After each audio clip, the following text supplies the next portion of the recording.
The FBI now investigating the police shooting of Jacob Blake in Kenosha, Wisconsin. The Wisconsin Attorney General identifying Rustin Chesky, a 7-year veteran of the Kenosha Police Department, as the officer who shot Blake. Meanwhile, a 17-year-old from Illinois is in custody in connection with a double fatal shooting at the protests on Tuesday. NBC News correspondent Shaq Brewster joins me now. He has been in Kenosha all week long. Shaq, let's start with the Jacob Blake shooting. What more do you know about the shooting itself and the officer who fired the shots into Blake's back?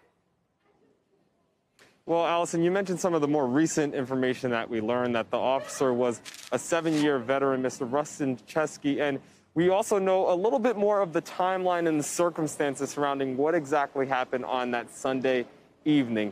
Officers say that they they were responding to a call from a woman who said her boyfriend was at the location and wasn't supposed to be there. They're not saying whether or not that person is Mr. Blake. They're just saying that was the call that they were responding to. And they say when they got on scene, they encountered Mr. Blake. They tried to arrest him, and they unsuccessfully tased him.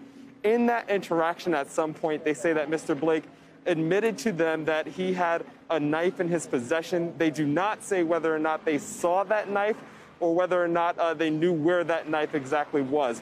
But then they say after the officer shot Mr. Blake 7 times in the back, they do confirm that they did recover. Investigators recovered a knife in the from the floorboard of the driver's side of that vehicle. So we now know more information than we have known since this all began.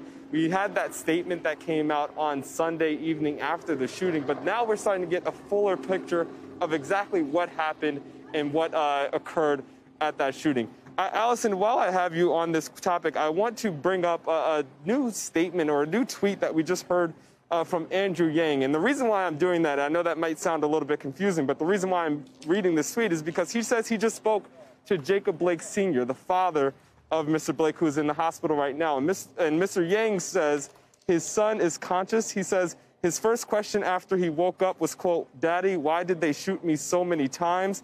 Andrew Yang continues to write on Twitter that he wept to his father. He has restraints on, even though he can't move his legs. So it sounds like, according to Mr. Yang, who says he spoke to Jacob Blake's father, Mr. Blake is conscious right now. He does have handcuffs as he's in that hospital bed, and that's the latest we know about his condition at this point. Allison? Shaq, let me ask you as well about the teen in custody for Tuesday's shooting. He was from Illinois. What do we know about why he was in Kenosha? Yeah, 17-year-old Kyle Rittenhouse, Kyle Rittenhouse, 17 years old. He's from Antioch, Illinois, which is about 30 minutes away from where we are right now in Kenosha. And right now we know he's in custody. He's in Illinois custody. At some point, they want to bring him from Illinois to Wisconsin. We will see him in court, at least virtually tomorrow at some point. It seems like it'll be about tomorrow morning, and it'll be via Zoom or some other forum like that. We'll see him in court. But what we did find overnight, he was actually interviewed on Tuesday night. Tuesday night is when he was accused of shooting and killing 2 protesters, one 26-year-old man, the other was 36 years old. And ahead of that shooting, he was interviewed by the Daily Caller, an online publication. Listen to a chunk of that interview where he explains why he was here in Kenosha. Our job is to protect this business, and part of my job is to also help people. If there's somebody hurt, I'm running into harm's way. That's why I have my rifle, because I can protect myself, obviously, but I also have my med kit. Right now, he's charged with intentional homicide, but the district attorney suggested in a press conference yesterday that there may be some updated charges that may come from it. But we do know he is in custody right now, and we can expect to see him in court tomorrow morning. Allison? Shaq, last night, Vice President Pence referenced Kenosha at the RNC, but he did not mention Jacob Blake's shooting. How's that going over in Kenosha today? Right.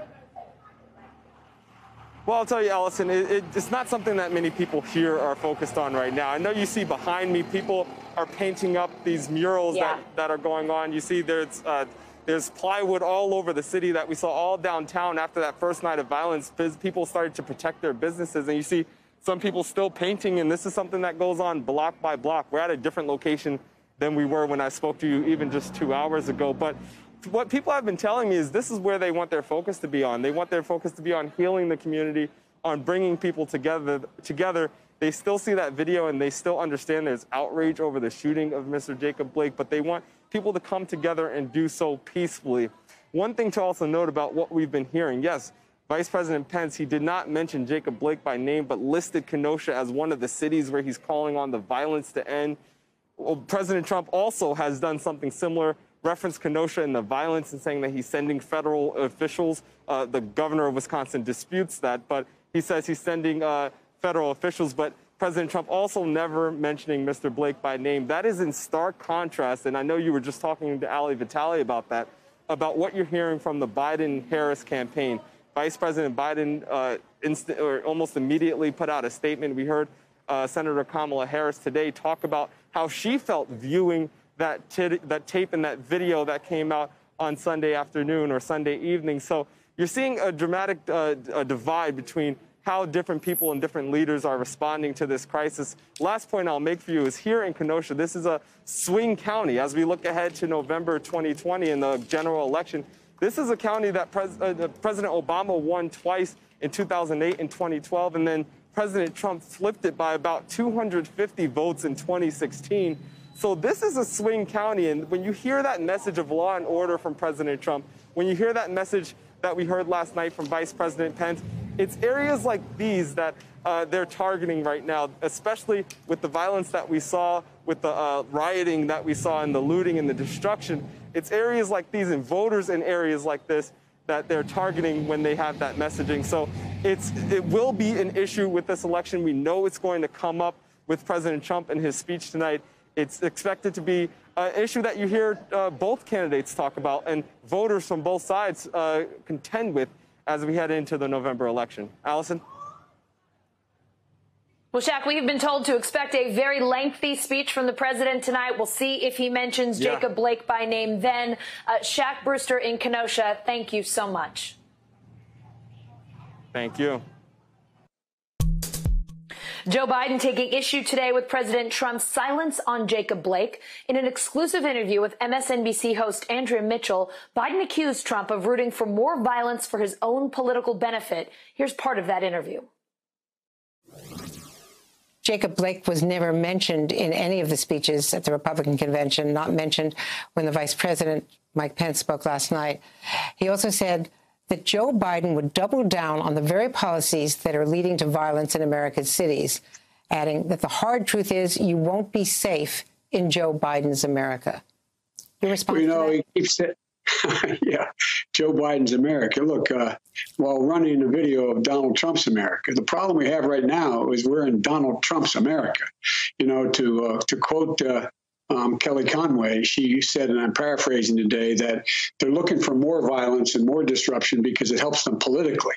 He views this as a political benefit to him. You know, he's rooting for more violence, not less, and it's clear about that. And what's he doing? He's kept pouring gasoline on the fire. This happens to be Donald Trump's America. Donald Trump's America. Would you consider going to Wisconsin if it could be done safely in this pandemic?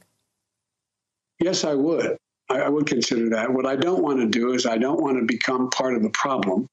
And I want to make sure that it's able to be done safely and would bring some competence. If I were president, I'd be going. But it's hard to tell now what the circumstance on the ground is. If I went, what I'd be doing is trying to pull together the Black community as well as the white community and sit down and talk about how we get through this. This is not about whether or not, all folks in that community agree with white supremacists or blacks in the community agree with some of those folks who are looting. I don't think that's what Kenosha is about. I don't think that's what Black and white America is about. But that's what's being seen now, and it has to stop. You alluded to this, but the 17-year-old Kyle Rittenhouse, who was arrested in connection, at least with, he was at least charged with intentional homicide, and 2 people did die during those protests Tuesday night. He has espoused some views. He's part of a youth police group. He was holding a long gun. He was out and about. Nobody restrained him. What are your concerns about the involvement of others, perhaps he, but others who are white militia people stirring this trouble? Oh, I'm very concerned about it. Again, you saw what got me involved in this race, and I hadn't planned on running in the first place, was what happened in Charlottesville. The same kind of appeal to these guys don't use a dog whistle; they use a bullhorn. They use a bullhorn. And there's a 17-year-old young man. I don't know anything about him. All I know is that there's some reporting about a connection to a militia in Illinois. Look, this is not who we are. This is not who America is. They want to bring about some order and safety and security for people. We have to start dealing with the real problems underlying all these issues. And the president never speaks to them. He never speaks to them. But the part that bothers me the most is the idea of just pouring gasoline on the racial flames that are burning now. That does not justify any of the looting, any of the burning, any of the damage being done by protesters. But the people have a right to be angry. People have a right to protest, and they should listen to. They should listen to Mom. She's being really, really, really strong and saying, this is not who we are. This is not my family. This is not my son. And we have to get to dealing with just racial justice. It's real. There's a real problem. And notice that problem just keeps getting worse under the tenure of this president because of the things he says and doesn't do. You know, he screwed up the economy so badly. For the last 4 years, we weren't having riots, racial riots. When they occurred, we didn't have to call on the national. We protected federal property without hurting people. We moved in a direction that made sense. We were working with police and dealing with, look, the vast majority of police are decent, honorable women and men. But we have to deal with the real problems that exist out there and take them on. And so, you know, I'm not sure. I mean, he's a fiction writer in the extreme. Hey, NBC News fans, thanks for checking out our YouTube channel. Subscribe by clicking on that button down here and click on any of the videos over here to watch the latest interviews, show highlights, and digital exclusives. Thanks for watching.